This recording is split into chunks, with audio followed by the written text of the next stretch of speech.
Okay, thank you for coming. Welcome everyone to our press conference for our UEFA Champions League game against Galatasaray tomorrow evening.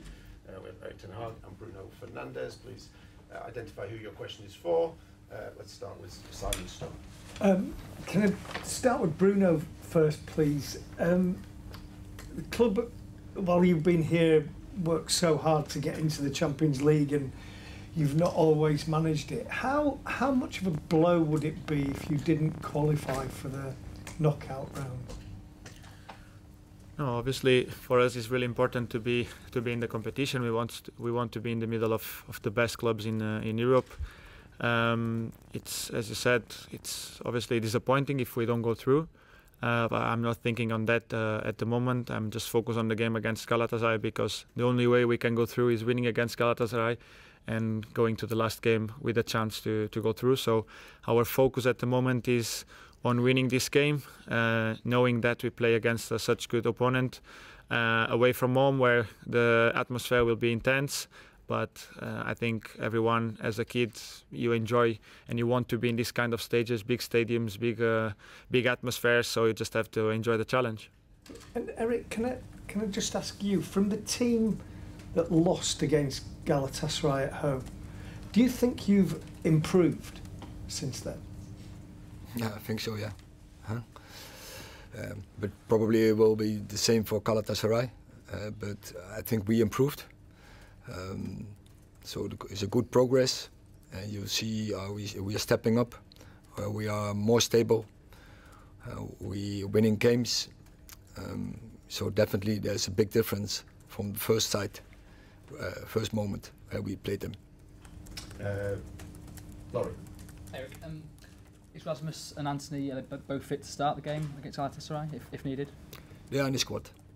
And just on Cobby, played so well at Goodison.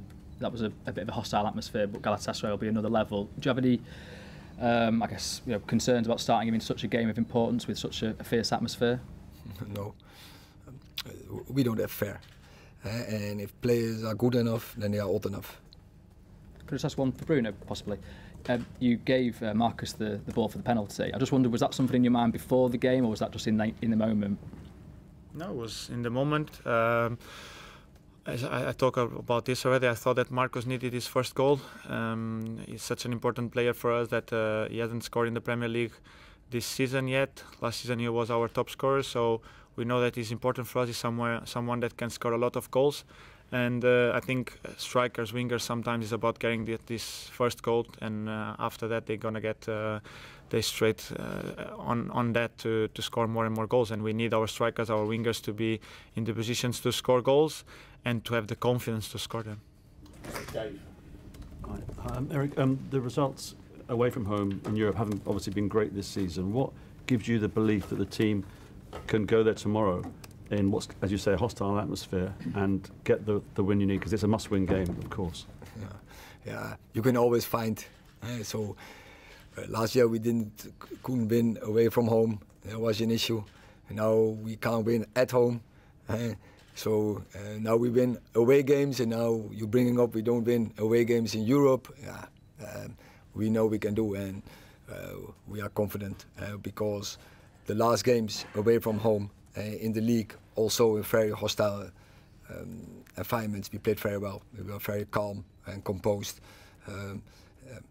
This team also last year in Barcelona, so we know how to deal with it, and I'm sure there will be tomorrow a confident team on the pitch. And is that something you'll stress to the players and Bruno as well as captain, that you need to keep your heads? It's you have to be disciplined tomorrow night. Not react to anything, because there will be provocation. There will be, the opponents will be trying to do that to you. How important is that to not rise to that?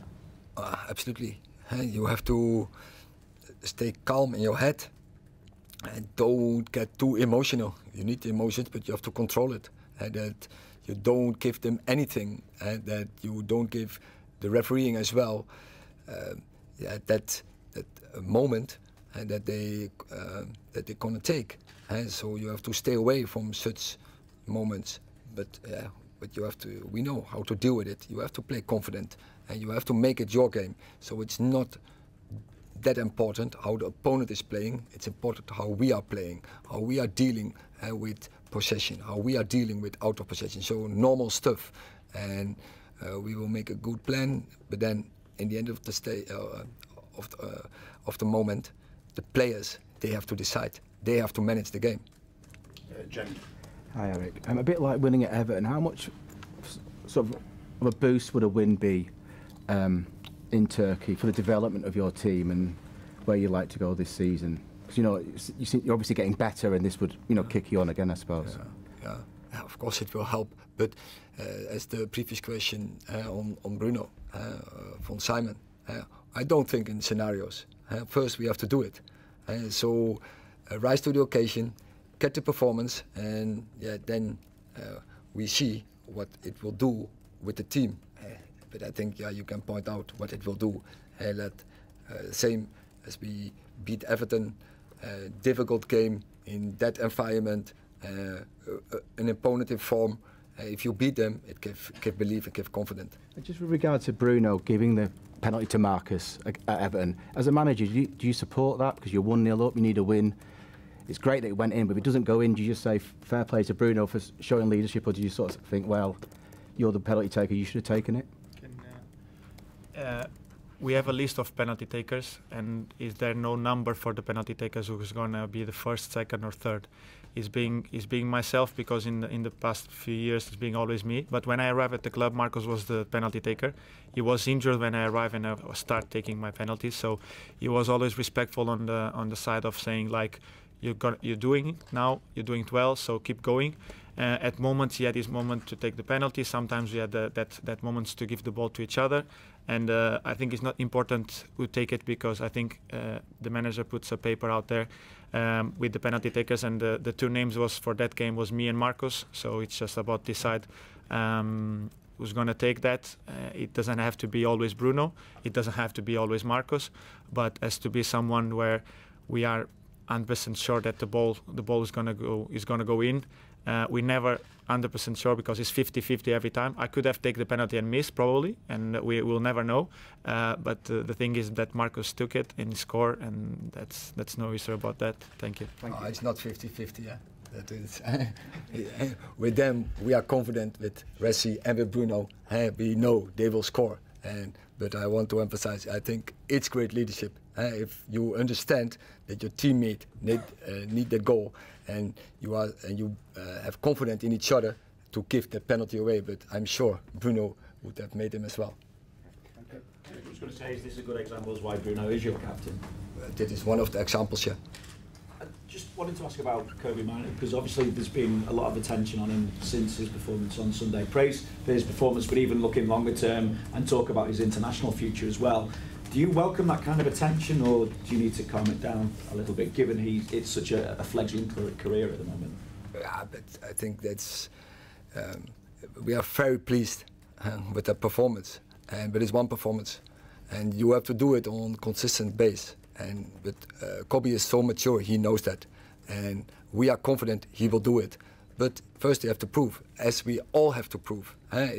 You're always that good as your last game. But when he's getting that kind of attention, Eric, as well, how do you, Bruno, how do you as well, how do you look after a young player in this kind of environment? Enjoy it first, but keep the focus on the game, so don't get distracted from it, that your focus is going to things where so next to football, not into football. It's about the game, so you have to focus on your game, on your performance, and get the right levels in. And so if a player, when we observe, he's getting distracted from it, and when he's move away from football, we will tell him. But till that point, we don't do. And I see in training the levels, so I'm not concerned in this moment that Kobe gets distracted from it. Eric, I just want to ask you, with Marcus out for tomorrow's game, there's an opening at right wing. Pellestri's been doing really well off the bench. How do you see his development so far, and maybe transcending into being a starter eventually? Yeah, for Pelle also has to make now a step from bench player coming in, often have a very good impact to start 11 player.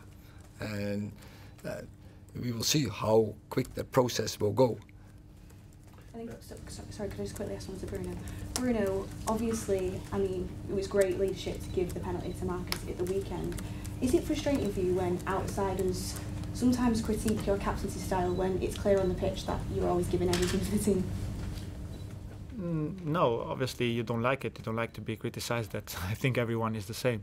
But at the same time, you know, I have to do the best, or what I think is the best for the team. I cannot, probably I'm not always right, but in my head at the moment is the right choice, so I do it. So I think it's quite normal when you play for Man United that you're gonna be criticized, even if you do well or bad, if you do the right thing or the wrong thing. So I just have to deal with that. It's kind of normal since I arrived at the club. You know, in the beginning was everything perfect, because when you arrive and in the first game, if you do something different than anyone else is doing, it's going to be all flowers. But after that, I understand that it's going to be, the tough part is always coming after the first games, because when the results not coming, when your performance are not as everyone expect to be, because the expectations are always higher and higher. And I know that since I arrived at the club, obviously my numbers made myself a target. So not keeping the same numbers on assists or goals sometimes is a problem for me in the criticism, because they're gonna take from there. Now is the captaincy, but you know, it's gonna be always something. But my focus is on the team, on the staff, on everyone that works here with me day by day. I think they're pretty happy with me. The way I am, it's the same since I arrived at the club. It's not changed by being the captain. I don't think he has to change. I'm really open with everyone, so no one until now has have a problem with me. So I think I should keep like that. Everyone here is pretty happy with my leadership, so I think I have to keep the same way. Hi, Bruno. Obviously, Alejandro Garnacho scored one of the best goals of the season. Does that give a moment of brilliance like that? Does that give the team a lift ahead of such an important game against Galatasaray? No, it give a lift against Everton. I hope he can do it against Galatasaray. It will be amazing to have another goal like that. But obviously we expect moments like that from Garnacho. Is a special talent that have this kind of moments in games that can help us to win games. Him and we have such young players in front that in moments they can change the game to our side. I think we had it in the past, even like most recent with Scott against Brentford at home. You know, when not being a striker coming in and have that moment inside of the box as a striker, the killer instinct that gives you the win. You know, you need this kind of special things sometimes to win games, and Garna has done it many times. Both Antony are capable to do it. Pellestri is also someone capable to do. Rasmus also can do it. And after us from behind as midfielders, defenders, in some moments we can have a ball where we can decide the game, and we have to take it. Is it true that Alejandro's been practicing those moves in training, the bicycle kicks? And do you think he has the mentality to become one of the best players in the world? I don't know if he's been training that. It's not going to be good for his back, but I think, as I said, yes, been that special talent for big moments to be decisive. But I'm more happy for his work off the ball against Everton. Was for me the best game he has done until now. He was amazing, and I think when he can put together that with his qualities to score goals and help the team up front, is going to be such a good player. I think he's already a great player, but I think as for his age and for his talent, he can be much better than he is actually already. Okay, and finally we have 2 questions from the Turkish media, which are going to be read by Zara. Yep, so first one from Anadolu Agency is Galatasaray's victory over Manchester United in 1993 is a very important milestone in Turkish football, and it was the game that created Galatasaray's famous chant, "Welcome to Hell." How do you plan to protect your players from the feverish atmosphere in Istanbul, and what are your plans to get out of hell? We have to make it our game, and it's the history. And obviously, Manchester United has a great history, but you can't take any guarantee from it in the future. So we have to make our own future.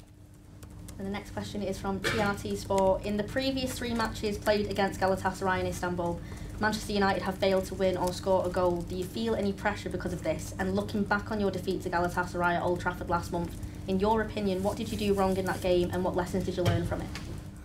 I think similar answer. It's the past. So tomorrow it's about the future. So we have to make it our game. So it's on us. Thank you very much. Thank you. Thank you.